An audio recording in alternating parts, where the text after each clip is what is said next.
The drive to the cabin was supposed to clear Jack Travers's head. He'd imagined himself cruising along the winding mountain roads, watching the sun dip behind jagged peaks, while the scent of pine mingled with the crisp, high-altitude air. Instead, his car's stereo was stuck on static. The heating system smelled like burnt socks, and every curve of the road seemed hell-bent on spilling his travel mug of lukewarm coffee into his lap. "This is it," he muttered, slowing the car as the rickety wooden sign for Cedar Hollow appeared, half hidden by vines. It wasn't much of a town, just a gas station, a diner, and a post office run by a guy named Dale, who always seemed mildly suspicious of anyone mailing more than one package at a time. But it was the last speck of civilization before the wilderness. Jack squinted through his windshield as the road turned rough, bumping and jostling his car. The forest pressed in on either side, dark and dense, the towering pines giving way only for the occasional sliver of moonlight. It had been years since he'd come to the cabin.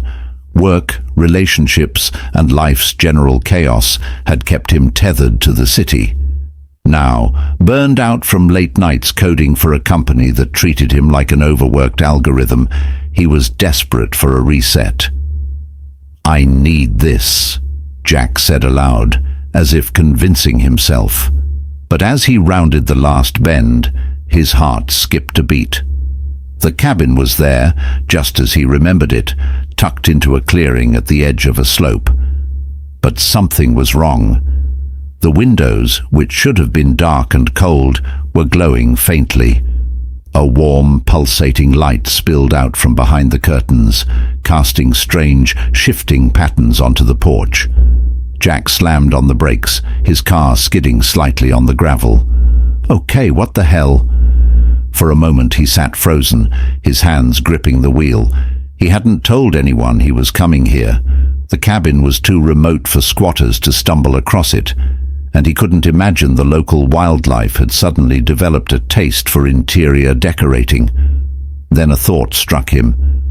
"Maybe it's Dale," he whispered, though the idea of the grumpy postmaster setting up camp in his cabin was almost more absurd than what he was seeing. Grabbing his flashlight and his phone, just in case he needed to call the police or, more realistically, Dale, Jack got out of the car. The forest was eerily silent. Even the usual sounds of chirping crickets and rustling leaves seemed to have vanished, replaced by a faint hum, low and resonant, that seemed to come from the direction of the cabin. "Great," Jack muttered. "I came out here to escape stress, and now I'm walking into a horror movie." As he approached the cabin, he crouched behind a tree, peering at the scene ahead. Through a small gap in the curtains, he could see movement, shadows dancing in a rhythmic, almost fluid way. He couldn't make out any details, but the light was unlike anything he'd ever seen. It wasn't just shining, it was alive, pulsing in waves, as if the cabin itself was breathing. Jack shifted slightly, and his foot snapped a twig. The shadows inside froze. "Nice one, Travers," he muttered, heart pounding. Before he could decide whether to retreat or charge in, swinging his flashlight like a weapon, the front door creaked open. Jack held his breath, expecting, well, he didn't know what to expect. A bear? An axe-wielding maniac? Dale with a lantern and a sandwich? What he saw was none of those things. A figure stepped into the doorway, silhouetted against the glowing interior. It was humanoid, but there was something off. The proportions were just slightly wrong. Too tall, too elegant, with limbs that moved in a way that was both graceful and unsettling. Then the figure turned, and Jack got a glimpse of its face. Or her face, he realized. It was definitely feminine, but alien in the truest sense of the word. Her skin shimmered like liquid silver, catching the faint light in iridescent waves. Her eyes were large and without pupils, glowing faintly with a soft golden hue. Her hair, or at least what looked like hair, floated gently around her head as if caught in an invisible breeze. Jack's first coherent thought was, "This is not happening." His second thought was, "I really should have brought more coffee." The alien woman tilted her head, as if listening to something he couldn't hear. Then, with startling swiftness, she darted back inside, slamming the door shut behind her. "Okay," Jack whispered to himself, backing up a step. "So not Dale." Despite every instinct screaming at him to leave, Jack found himself edging closer to the cabin, his curiosity wed with his fear, and curiosity was winning. He reached the porch, his heart hammering in his chest. The hum was louder now, almost like a low-frequency vibration that he could feel in his bones. Tentatively, he pressed his ear against the wooden door. "Seriously?" The voice startled him so badly that he yelped and nearly fell off the porch. Spinning around, he found himself face to face with the alien woman, who had somehow snuck outside without making a sound. She stared at him, unblinking, her glowing eyes narrowing slightly. Jack raised his hands, palms out.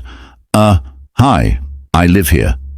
The woman tilted her head again, this time with what he swore was an expression of exasperation. She said something, but the sound that came out was like a mix of musical tones and static, utterly incomprehensible. Jack blinked.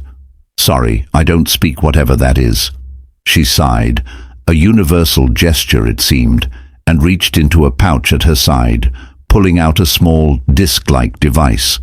She pressed a button, and a burst of holographic symbols hovered in the air between them.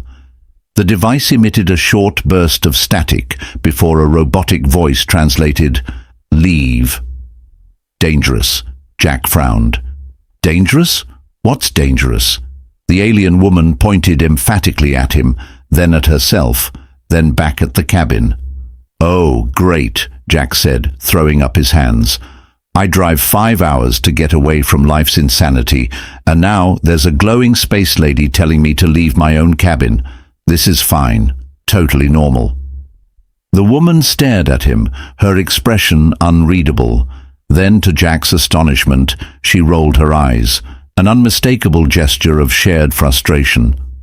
"Well," Jack said, lowering his hands and attempting a weak smile, "since we're both having a bad night, how about we start over? Hi, I'm Jack. You are." The alien hesitated, then pressed another button on her device. "Lara," the robotic voice translated. Jack nodded. "Lara, nice to meet you, I guess." He paused, glancing at the glowing cabin. "So why are you in my house?"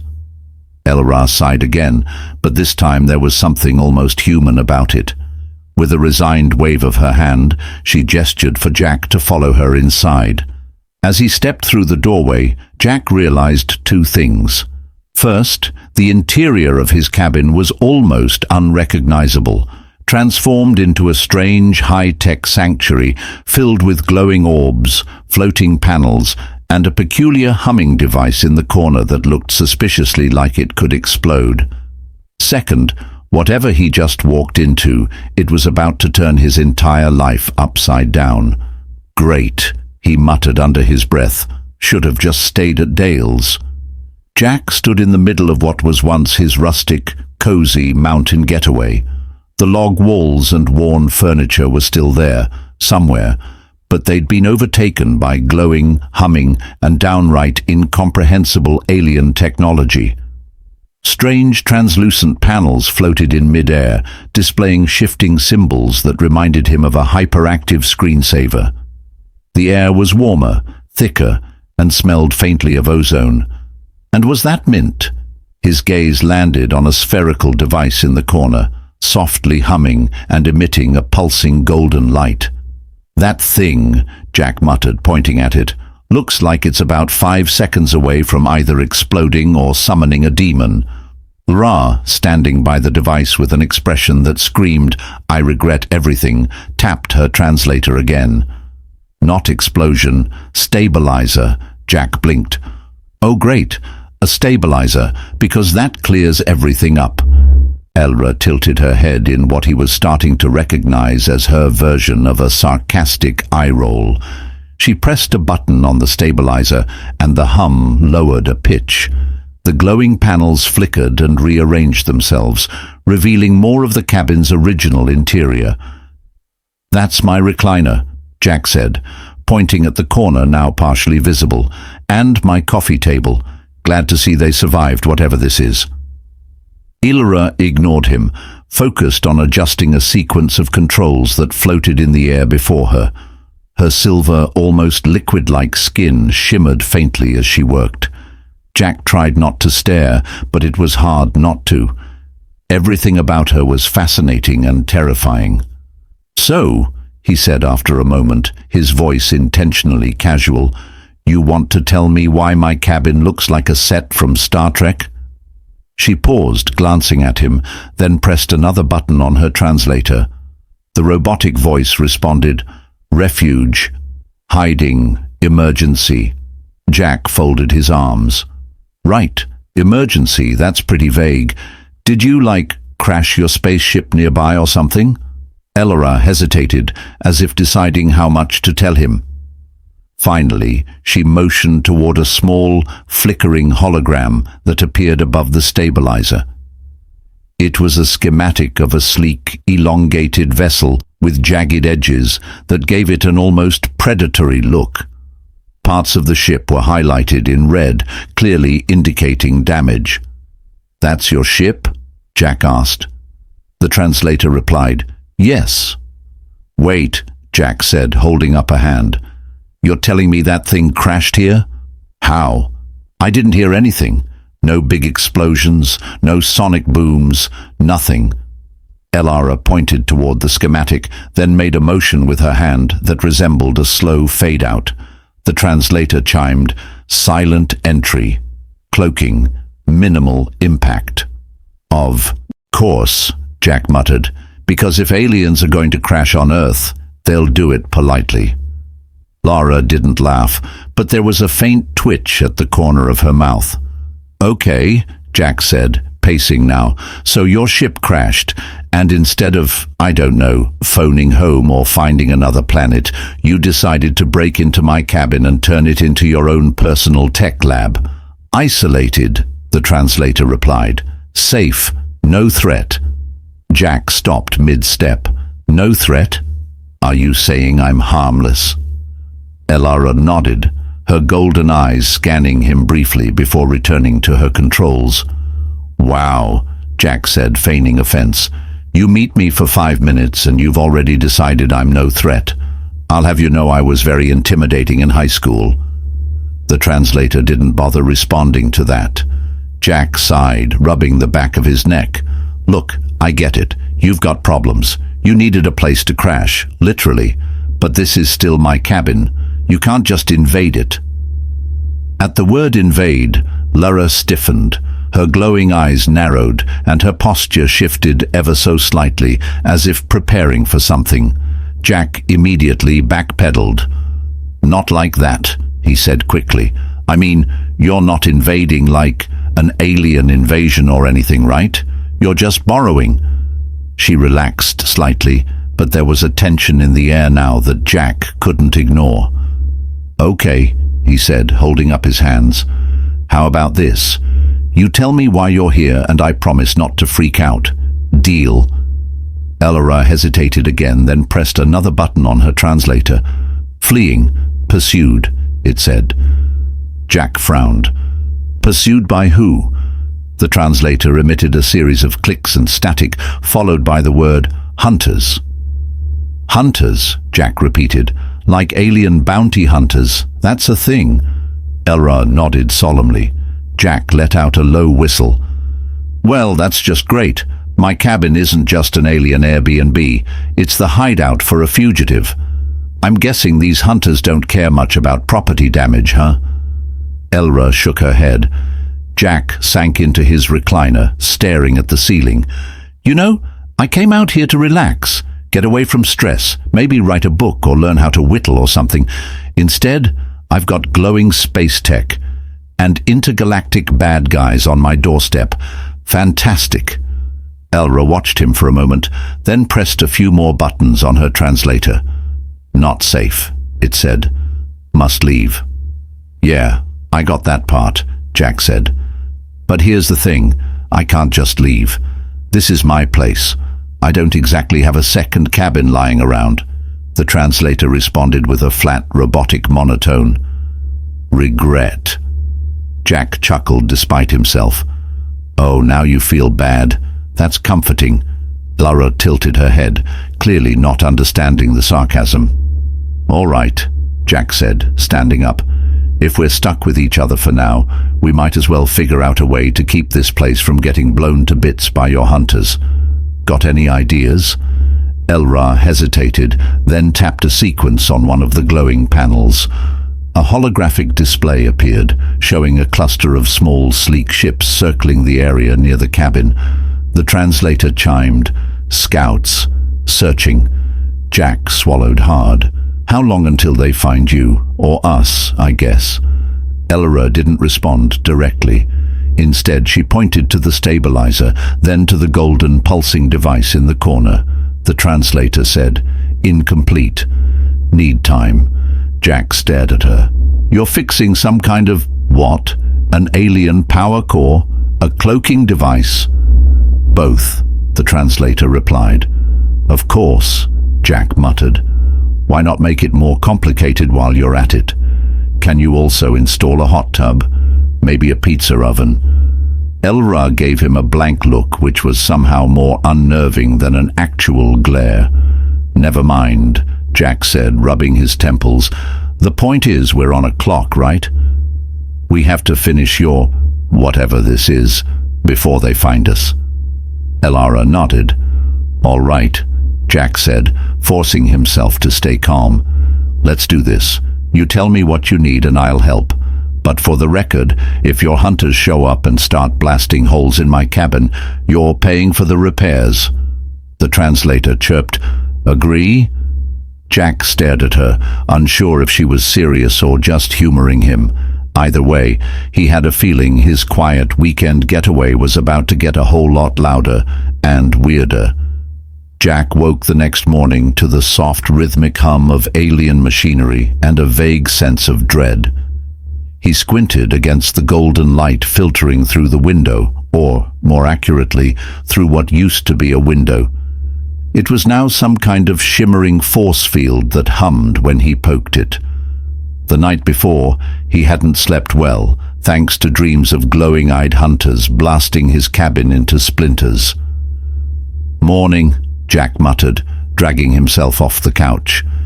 He hadn't dared sleep in his bed, which had been thoroughly commandeered by a floating dome-shaped contraption that looked suspiciously like a high-tech coffee maker. Elora was already awake. Or did she even sleep? And standing by the stabilizer, her delicate hands moving with lightning speed over a holographic interface.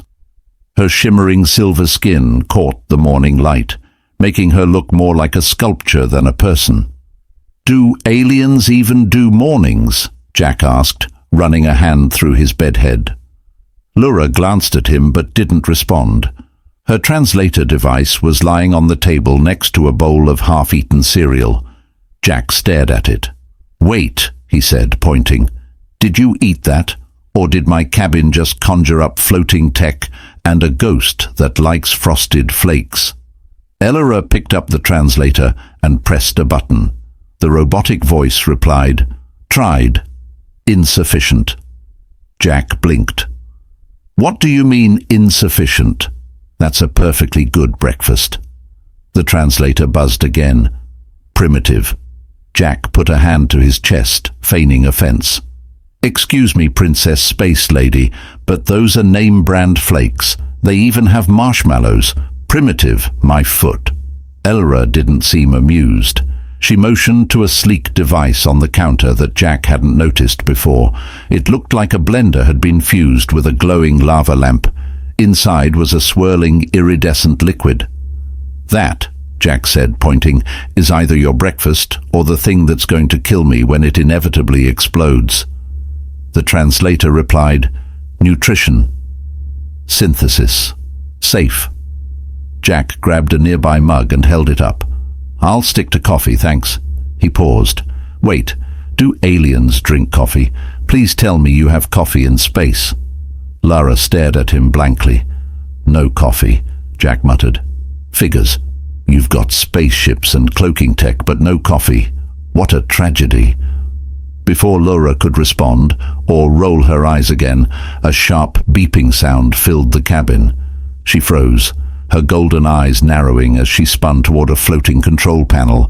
Jack tensed. That's not the good kind of beep, is it? Laura didn't need the translator for him to know the answer. She tapped furiously on the controls, and a holographic display appeared on it. A cluster of glowing red dots moved in formation, converging on a central point, the cabin. Jack felt his stomach drop. Let me guess, those are the hunters. The translator replied, Scouts, proximity increasing. Great, Jack muttered, grabbing his jacket. Time to pack up and... Oh wait, this is my house. I can't leave. Elra motioned for him to stay quiet, then pressed a button on the stabilizer. The hum in the air grew louder, and the cabin's glowing panels began to shift and rearrange themselves. The walls shimmered, and the force field over the windows flickered before solidifying again. Are we cloaking? Jack asked, his voice rising with hope. The translator replied, Masking. Temporary. Temporary? Jack repeated. Define temporary, like 5 minutes? 5 hours? Should I start digging a hole and hiding in it? Elara ignored him, her focus entirely on the stabilizer. Jack groaned and ran a hand through his hair. Fantastic. I came out here to escape stress, and now I'm playing hide-and-seek with alien bounty hunters. My therapist is going to love this. The holographic display shifted, showing the red dots moving closer. Jack leaned over to get a better look, accidentally knocking over a small alien device. It hit the floor with a metallic clink, and Laura shot him a glare that needed no translation. Sorry, Jack whispered, picking it up, but maybe if you labeled this stuff, I wouldn't. The device in his hand lit up, and a thin, high-pitched whine filled the air. Jack froze. That's bad, isn't it? He asked. The translator buzzed. Destructive. Jack's eyes widened. Destructive as in boom? Ellara snatched the device from his hand and pressed a sequence of buttons. The whine faded, and Jack let out a shaky breath. Okay, he said, backing away from the table. I'm officially on a strict don't touch anything policy. Happy? Lara didn't respond, but the faintest smirk tugged at the corner of her lips. The tension was broken, albeit briefly, by another series of beeps from the control panel. Lara's smirk vanished as she tapped the panel again. The holographic display zoomed in on the scouts, now dangerously close. Jack felt a bead of sweat roll down his temple. So, what's the plan here? Do we fight them, hide, bake them cookies, and hope they leave us alone? Lara pressed a button, and the translator replied, Divert. Divert? Jack echoed. How do we... Before he could finish, Lara activated another device, and the stabilizer pulsed brightly. A burst of golden light shot into the sky, fading as quickly as it appeared. The translator buzzed. Signal. False trail. Jack frowned. Wait, you just sent out a fake signal, like an intergalactic decoy. Elara nodded. That's genius, Jack admitted, then paused. Unless, of course, they figure it out and come back angrier, which they will because my luck is terrible. The translator chimed. Likelihood minimal. Minimal, Jack said, raising an eyebrow. I'd like that in writing, please. The holographic display updated, showing the red dots hesitating, then breaking off in a new direction toward the decoy signal. Jack let out a relieved sigh and collapsed into his recliner. Well, that was fun, he said sarcastically. Let's do it again sometime. Elra powered down the stabilizer, the hum lowering to a soft purr. She glanced at Jack, her expression unreadable, before turning back to her controls. Jack watched her for a moment, then said, You know, if you're going to keep crashing here, We need some ground rules. Like maybe warn me before you turn my cabin into a glowing spaceship hideout. And definitely no more destructive devices on my coffee table. The translator buzzed. Understood. Jack smirked. Progress. But as he leaned back, his gaze drifted to the holographic display. The red dots were gone, for now. But something told him this wasn't over. The hunters might be chasing a false trail, but they'd be back. And when they came, Jack had no idea if he or Laura would be ready. For now, though, he'd take the win. After the scouts disappeared, Jack convinced himself he could finally relax. He grabbed a chair from the kitchen, dragged it to the porch, and sat down with a mug of black coffee, his personal talisman against chaos. The fresh mountain air, scented with pine and damp earth, worked its magic for all of 30 seconds before Lara appeared in the doorway. "Seriously," Jack said, looking over his shoulder, "I thought aliens were supposed to be stealthy. Can't I have one moment of peace?" She didn't respond, but her translator, now clipped to her belt, chimed, "Work. Assistance required." Jack groaned. "Look, I'm not exactly NASA. Whatever alien genius project you're working on, I'm pretty sure I'll just make it worse." "Incorrect," the translator replied with annoying certainty. Jack sipped his coffee, glaring at her. "Let me guess. You need me to press a glowing button, and if I press the wrong one, the cabin turns into a black hole." Laura's expression didn't change, but he caught the faintest twitch of her silver eyebrows. Was that amusement? He wasn't sure, but it was enough to pique his curiosity. "Fine," Jack said, standing and setting his mug on the porch rail. "Lead the way, Space Princess." Inside, the cabin was more chaotic than ever. The stabilizer now had several new attachments, floating, spinning discs that emitted soft rhythmic beeps. Another panel projected a map of the surrounding area, dotted with strange flickering symbols. "What am I even looking at?" Jack asked, gesturing to the map. "Proximity grid," the translator replied. "Detects incoming threats." Jack frowned. "Great, so it's like an alien Ring doorbell. Does it also record video of bears stealing my trash cans?" Elara ignored him and pointed to a smaller device on the table. It was the size of a shoebox, covered in glowing runes that shifted and shimmered like liquid. "Repair?" the translator said. "Repair what?" Jack asked. "Your ship? Your cloaking device? My sanity?" "Core stabilizer," the translator replied. "Malfunction imminent." Jack raised an eyebrow. "Imminent as in hurry up and fix it or we toast." Lara nodded. "Well, that's just fantastic," Jack muttered, leaning closer to the device. "What exactly do you need me to do? I don't speak alien, and I'm pretty sure duct tape isn't going to cut it." Elara tapped a sequence on the stabilizer, and a holographic diagram appeared. It showed the device's internal components, overlaid with blinking red lines that clearly indicated something was wrong. She pointed to a specific section, then handed Jack a tool that looked like a cross between a screwdriver and a plasma torch. "Adjust," the translator said. Jack hesitated, staring at the tool. "Adjust what?" "This thing. What if I accidentally turn it into a bomb?" "Minimal risk," the translator replied. Jack's jaw dropped. "Minimal risk? That's not exactly comforting." Elara stepped back, crossing her arms as if to say, "Get on with it." Jack sighed and crouched by the device, squinting at the glowing runes. "All right," he muttered. "Let's see. Twist this? No, wait, maybe it's—" The device emitted a sharp beep, and Jack froze. "Okay, that's either good or very, very bad. Which is it?" Elara leaned over his shoulder, adjusted a knob, and the beeping stopped. Jack let out a breath he hadn't realized he was holding. "Teamwork," the translator said almost smugly. Yeah, Jack grumbled. "You're welcome." A few hours later, the repairs were complete, or so Laura claimed. Jack didn't fully trust the glowing contraption. but he figured if it hadn't exploded yet, it was probably fine. He slumped onto the couch, exhausted.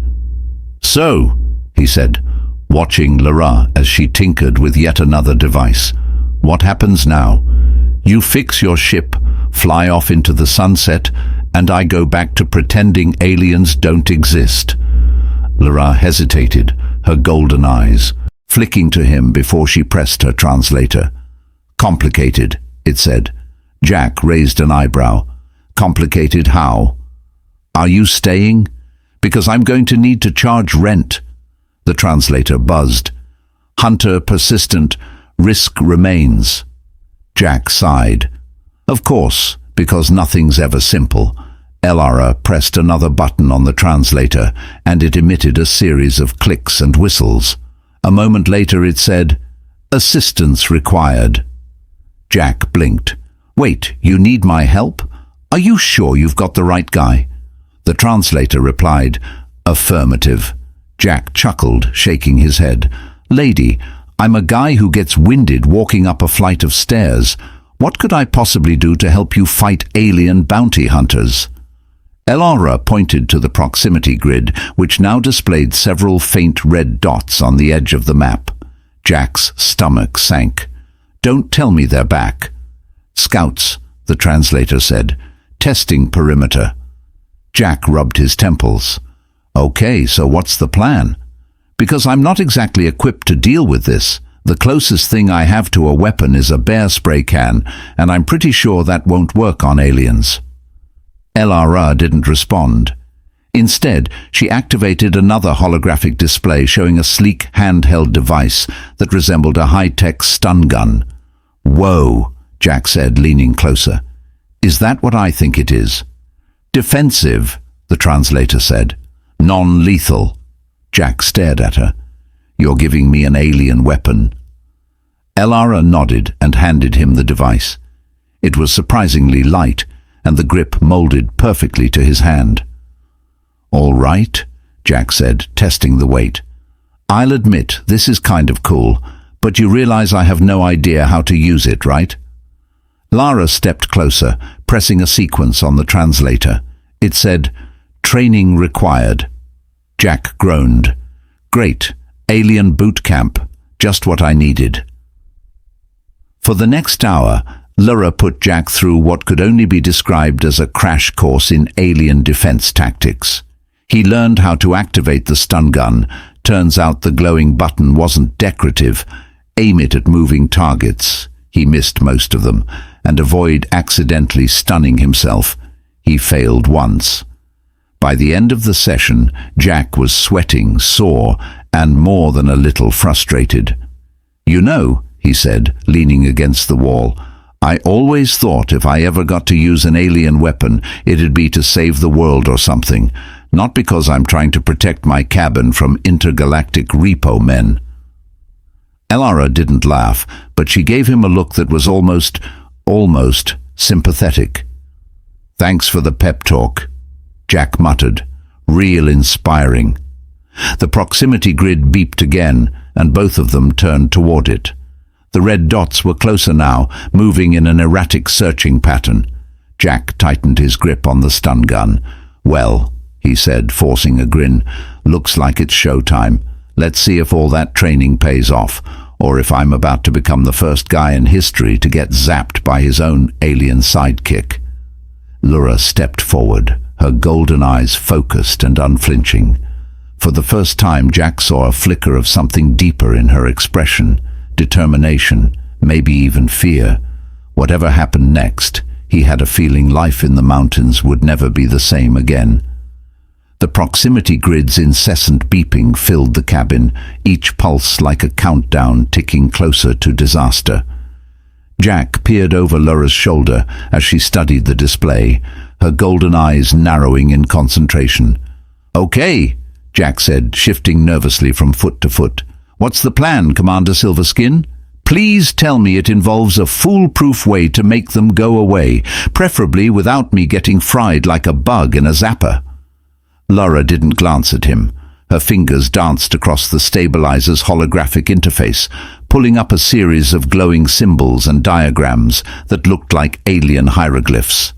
The translator finally responded, "Engage minimally. Delay pursuit." Jack threw his hands up. "Oh, great. That's not vague at all. How about I just stand on the porch and yell, 'Shoo, alien hunters'? Would that work?" Elra tilted her head, giving him a look that was both patient and exasperated, like a teacher explaining something for the third time to a particularly slow student.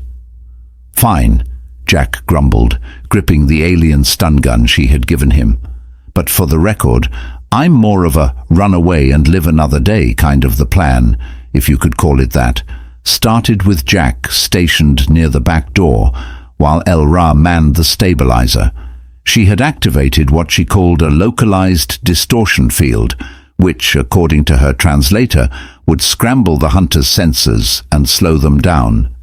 To Jack, it mostly just made the air around the cabin hum ominously, like a microwave on the verge of exploding. "What happens if this field thing backfires?" Jack asked, poking the shimmering air near the doorframe. "Are we talking a minor glitch, or like kaboom?" The translator buzzed. "Energy discharge possible. Radius 100. Double quote. Jack froze. 100 meters? That's not a minor glitch. That's a fireworks show. Why didn't you lead with that?" "Probability low," the translator added. "Oh, well, that's reassuring," Jack muttered, taking several steps away from the distortion field. "Low probability, just like low chances of rain right before it pours." Lara, seemingly unbothered by his ranting, activated another set of controls. This time, a holographic image of the approaching scouts appeared, projected in mid-air. The 3 red dots now had shapes, sleek, insectoid crafts that hovered unnervingly close to the treetops. Jack squinted at the display. "Are those drones? Please tell me those are drones, and not like flying aliens with laser eyes." "Remotely operated," the translator confirmed. "Autonomous search units." Jack groaned. "Fantastic, because regular hunters weren't bad enough. You had to bring robots into this." As the first drone broke through the tree line, Jack's nerves hit a new high. The sleek, beetle-like craft emitted a low buzzing sound as it hovered near the cabin, scanning the area with a pulsating red light. "Okay," Jack whispered, clutching the stun gun tightly. "This is it. Showtime. Remember, Jack, aim, fire, don't hit yourself."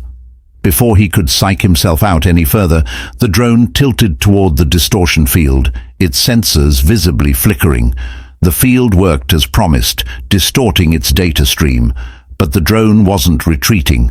Instead, it seemed to be recalibrating. Lara," Jack hissed. "Your fancy field is great and all, but it's not exactly scaring them off." Elara responded by activating a second device, a small spherical gadget that rolled to the center of the room before rising into the air. It emitted a sharp, high-frequency sound that made Jack wince. "What's that supposed to do?" Jack asked, covering his ears. The translator buzzed. "Countermeasure. Disrupts drone communication." Jack watched as the drone faltered mid-air, its red light flickering erratically. For a moment, it looked like the plan might actually work. But then the drone emitted a sharp mechanical screech and launched a bright, sizzling beam straight at the cabin. The beam hit the porch railing, reducing it to a smoldering pile of ash. "Yep, that's my cue to panic," Jack yelled, diving for cover. Lara moved with inhuman speed, her silver form a blur as she activated the cabin's defensive measures. Panels on the wall shifted, revealing hidden emitters that began firing bursts of golden energy at the drones. "Wait! You had lasers this whole time?" Jack shouted over the noise. "Why didn't you lead with that?" The translator didn't bother replying. Jack peeked out from behind an overturned chair, watching as one of the drones spiraled out of control, its hull glowing red-hot from the laser fire. It crashed into the ground with a satisfying explosion. "Okay, one down," Jack muttered. "Two to go. No problem, right?" His confidence evaporated as the second drone swooped toward the cabin, dodging the lasers with unsettling precision. Its buzzing grew louder, almost angry, as it fired another beam. This one hit the stabilizer, sending sparks flying. "Rah!" Jack yelled. "Your magical spacebox thingy just got fried. Is that bad?" "That's bad, isn't it?" Ilra didn't respond, her focus entirely on the remaining drones. Jack took a deep breath and clutched his stun gun, deciding that if he was going to die, he might as well go out swinging, or in this case, zapping. The second drone was closing in when Jack spotted a loose plank from the destroyed porch railing. Acting on pure adrenaline and probably a little stupidity, he grabbed the plank and hurled it at the drone. To his utter surprise, the plank struck the drone's sensor array, sending it veering wildly off course. It smashed into a tree, where it exploded in a shower of sparks. Jack stared at the wreckage, his mouth hanging open. Did I just take out a drone with a piece of wood?" The translator buzzed, "Improbable success." "Yeah, no kidding," Jack muttered, still in shock. The third drone, however, was not impressed. It darted toward the cabin, its red light glowing brighter. Jack raised his stun gun, fumbling to aim as the drone lined up for an attack. "Any time now, Laura," he shouted. At the last second, Laura activated the countermeasure device again, this time amplifying its frequency. The drone faltered, its systems overloading, before it dropped to the ground like a stone. As silence finally returned to the cabin, Jack slumped against the wall, his heart pounding. "Okay," he said, panting. "Let's all agree, that was way too close." Elra didn't respond, but there was a faint flicker of relief in her golden eyes as she deactivated the distortion field. Jack looked at the smoldering wreckage outside and shook his head. So much for a quiet weekend in the mountains. I'm pretty sure this cabin has seen more action in the last 24 hours than I have. "In my entire life," the translator buzzed. "Exaggeration noted." Jack snorted. "Oh great, now the translator's a comedian." Elra glanced at him, her expression softening ever so slightly. For a moment, Jack thought he saw a hint of gratitude in her gaze. "Don't mention it," he said, waving her off. "But next time, maybe give me a heads up before the flying death robots show up, okay?" The translator replied simply, "Acknowledged." Jack sighed, rubbing his temples. "I swear, if I survive this, I'm writing a survival guide.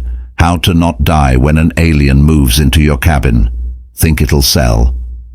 For the first time, Lyra's lips quirked upward in what might have been a smile. The cabin was finally quiet. Well, as quiet as a building could be after surviving an alien drone attack, a porch vaporization, and the unmistakable aroma of burning circuitry. Jack sat on the couch with a half-empty mug of reheated coffee, staring at the smoldering remains of what used to be his backyard. "I've got to hand it to you," Jack said, breaking the silence. "When you crash into someone's life, you really commit."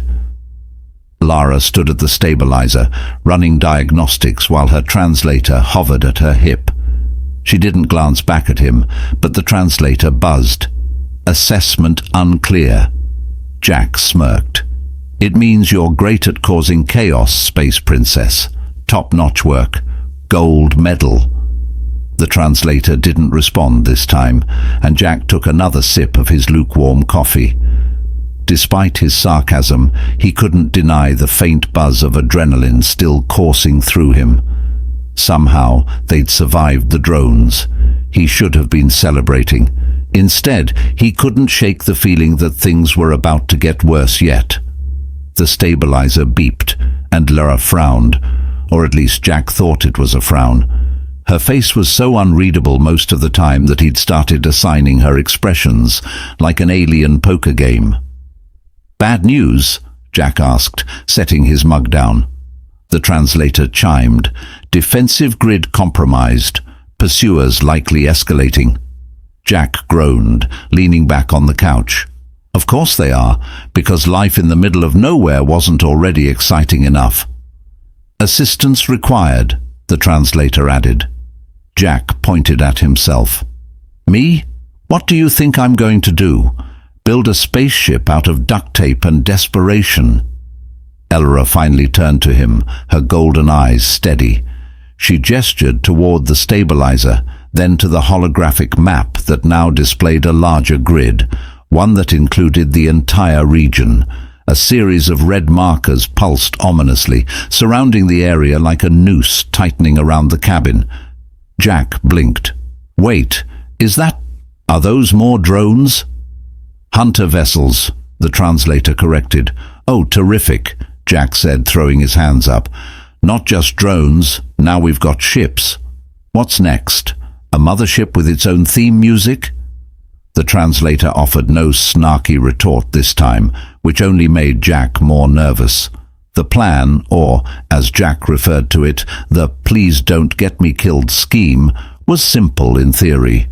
They needed to activate a long-range communications device hidden inside Elora's damaged ship to send out a distress signal. The catch? The ship's wreckage was located 3 miles away, deep in the forest, and it was almost certainly being watched. Let me get this straight, Jack said, as Elora adjusted the straps on his makeshift tactical backpack.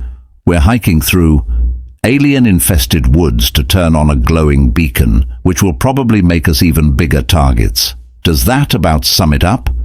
Affirmative, the translator replied. Jack sighed. You know, when I bought this cabin, the scariest thing I thought I'd have to deal with was a bear breaking into my pantry, not this intergalactic laser tag nightmare. Lara handed him a small device shaped like a disc. It hummed softly in his hand, glowing faintly around the edges. What's this? Jack asked, turning it over. Cloaking emitter, the translator said. Temporary invisibility. Jack's eyes widened. Whoa, hold on. You're giving me an invisibility cloak? Like, for real? Why didn't we use this sooner? Limited duration, the translator explained. Jack deflated slightly. Figures. Still, this is officially the coolest thing I've ever owned. Do I get to keep it after this? Elora's expression didn't change, but Jack could have sworn he caught a flicker of annoyance. Fine, he muttered. Let's go save the galaxy, or whatever. The forest at night was a strange mix of beauty and terror. Moonlight filtered through the dense canopy, casting silver patterns across the ground. Jack couldn't decide if the distant hums and chirps were just nature doing its thing or the subtle whirs of alien scouts. You know, Jack whispered as they trudged through the underbrush, this whole silent hike of doom could use some levity. Got any alien jokes? Elora didn't respond, but the translator buzzed. Input, humor, define parameters, Jack snorted. Forget it. I doubt you'd get my jokes anyway. Attempt appreciated, the translator said, and Jack couldn't tell if it was mocking him. After what felt like hours, but was probably only 20 minutes, they reached the clearing where Lara's ship lay hidden beneath a dense tangle of vines and debris. The craft was smaller than Jack had expected, sleek and angular, with a faint metallic sheen that seemed to ripple under the moonlight. Wow, Jack said, stepping closer. It's like a stealth fighter and a sci-fi movie prop had a baby. Lara ignored him, focusing instead on the ship's access panel. She tapped a sequence of symbols, and the vines shifted, revealing a hatch. Okay, Jack said, gripping the stun gun strapped to his side. Let's make this quick before your fan club shows up. As if on cue, the proximity scanner on Elora's wrist beeped. Jack glanced at it, his stomach sinking. Let me guess, he said. We've got company. The translator confirmed. 2 approaching vessels, estimated arrival 5 minutes. Jack cursed under his breath. Of course, nothing's ever easy. Inside the ship, El-Ra worked quickly, activating the comms array and inputting a series of commands. The interior was cramped but efficient, with panels that glowed softly as she moved. Jack hovered near the entrance, peeking out nervously. The forest was eerily still, but he couldn't shake the feeling that they were being watched. "How much longer?" he asked, his voice tinged with panic. "Finalizing sequence," the translator said. Jack groaned. "Great, because we've got about 2 minutes before—" A low mechanical hum cut through the air, followed by the unmistakable sound of something large breaking through the treetops. Jack spun around, his heart racing. "They're here!" Lyra didn't flinch, her focus unwavering as she completed the final command. The ship's console emitted a high-pitched tone, and the translator said, "Signal transmitted. Assistance en route." "Fantastic," Jack said, gripping the stun gun. "Now let's hope we live long enough to see it." The first hunter vessel appeared above the clearing, its sleek black hull glowing faintly. It hovered menacingly, its underside bristling with what Jack could only assume were weapons. "El-Ra," Jack said, backing toward the ship. "Please tell me you've got a plan." The translator buzzed. "Defensive measures engaged." Before Jack could ask what that meant, the ship's exterior lit up with bursts of golden energy. The hunter vessel fired back, its beam slicing through the clearing and narrowly missing Jack. "Okay, that's enough excitement for one night," Jack yelled, diving for cover behind a fallen log. El-Ra emerged from the ship, her own weapon drawn, and began firing precise, controlled shots at the vessel.